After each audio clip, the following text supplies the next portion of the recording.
Hi.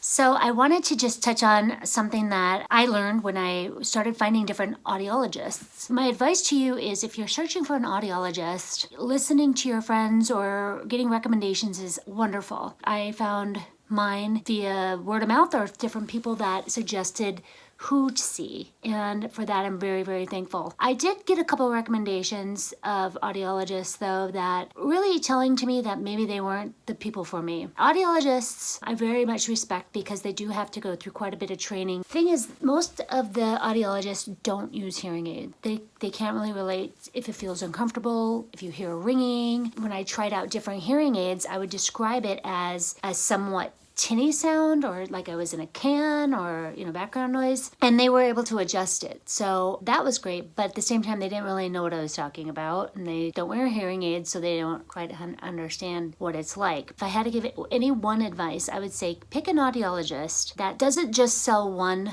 version of hearing aids. Of course, the audiologists nowadays make money by selling hearing aids. If you go to an audiologist, usually the visits are free. Sometimes there's a really small copay to get your hearing tested. Usually your insurance does cover hearing tests. If an audiologist only has one brand of hearing aid to sell you, you're not getting the opportunity to test out all the different brands. And every brand is different. There's Miracle Ear, there's Siemens, there's Oticon, Phonex. I even just tried Bose, has some new hearing aids. So all of them suit different hearing loss. When I lived in California, I loved this audiologist because they carried almost every brand. And I could really test out every single brand before deciding.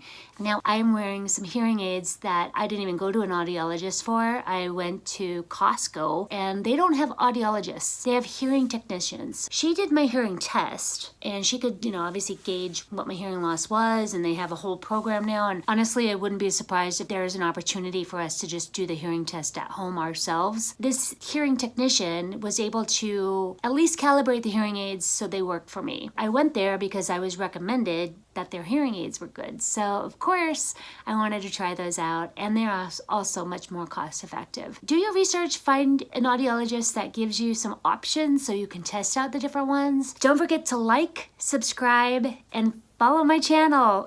Share this channel with your friends or anybody you might know that is struggling with hearing loss and coming to terms with having to wear hearing aids. It's a really challenging thing. People are not alone, they're just not talking about it. So I created this channel to hopefully allow people to know that there are people of all kinds of different ages losing their hearing and dealing with this. So thank you, be well.